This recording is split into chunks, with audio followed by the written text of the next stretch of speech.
तो दोस्तों, आज मैं आपको लेकर चलता हूँ नवाबों के शहर लखनऊ की सैर पे, जहाँ की खूबसूरती, यहाँ की इमारतों, गलियों और कल्चर के साथ साथ जायके में भी बसी है। लखनऊ शहर उत्तर प्रदेश की राजधानी होने के साथ साथ भारत के उन प्रमुख शहरों में भी शुमार है जहाँ मेट्रो सेवा ने लोकल ट्रांसपोर्ट को एक नई गति दे दी है। तेज़ी से विकसित हो रहे लखनऊ शहर में आपको बड़े शहरों की तमाम ऐशो आराम मिल जाएंगे, पर जो चीज़ इस शहर को खास बनाती है वो है यहाँ जीवन को मिलने वाला एक ठहराव, एक सुकून का एहसास जो कि हर बड़े शहर में नहीं मिलता।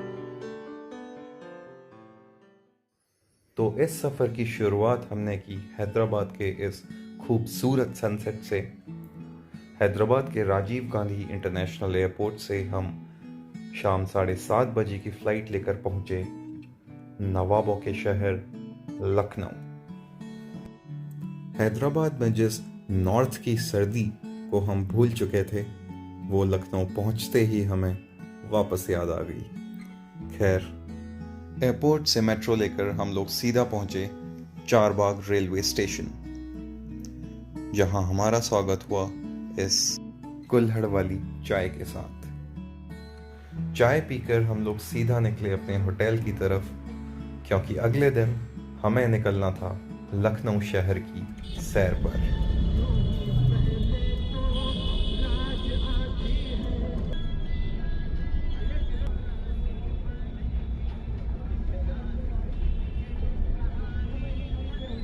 तो हम सुबह सुबह निकल पड़े हैं शर्मा जी की चाय पीने। मेरे साथ है मेरा भाई। तो वहाँ जाके हम आपको बताते हैं शर्मा जी की चाय कैसी थी।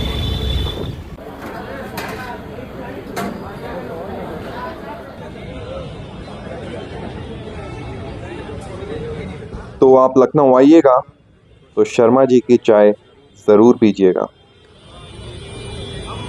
शर्मा जी की चाय पीकर हम लोग निकल पड़े लखनऊ शहर की सबसे भव्य इमारत बड़ा इमाम बाड़ा की सैर पर।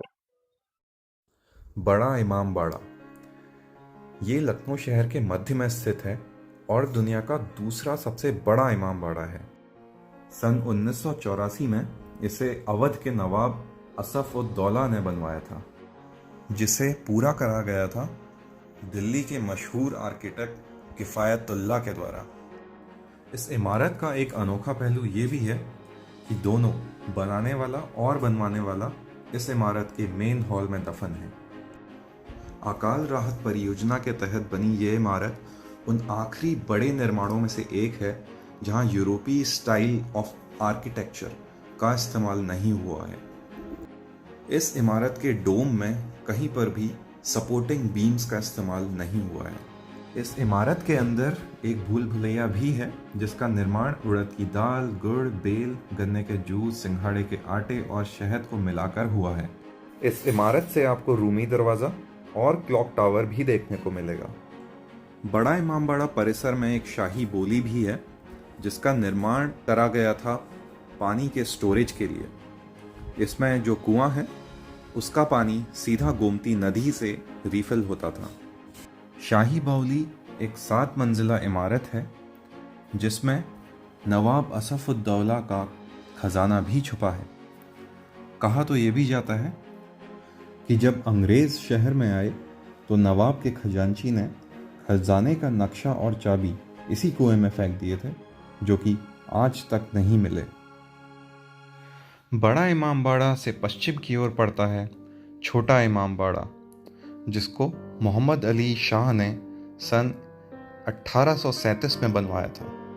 इसकी बनावट काफ़ी हद तक आगरा के ताजमहल से भी मेल खाती है।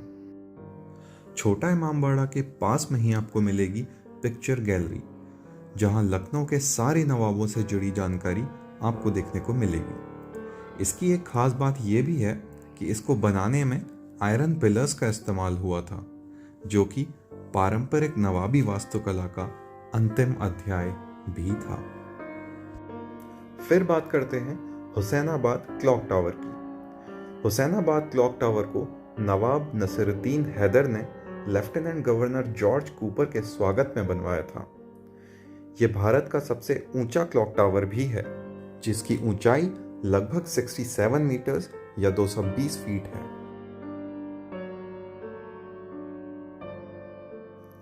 Doctor Baba Saheb Ambedkar park, the residency, Hazratganj, Gomti riverfront park, वैसे तो अभी काफ़ी सारी जगह बाकी हैं, पर फिलहाल बात कर लेते हैं लखनऊ के जायके की।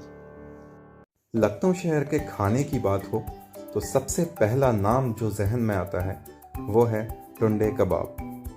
कई मशहूर कलाकार अपनी दस्तक यहाँ पहले से दे चुके हैं, पर मुझे जहाँ की बिरयानी और कबाब ने सबसे ज़्यादा प्रभावित किया वो था लल्ला जी की बिरयानी ने। इनका बिरयानी बनाने का जो तरीका है वो काफ़ी अनोखा और लाजवाब है।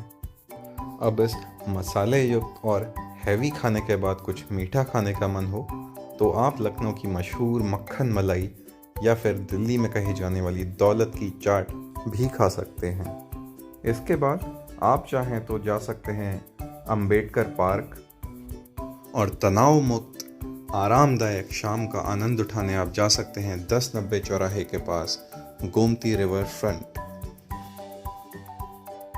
तो इसी के साथ मेरा लखनऊ शहर का सफ़र यहीं ख़त्म होता है और मैं उम्मीद करता हूँ कि आपको लखनऊ शहर मेरी नज़र से देखकर और भी ज़्यादा खूबसूरत लगा होगा। आप कमेंट करके ज़रूर बताइएगा।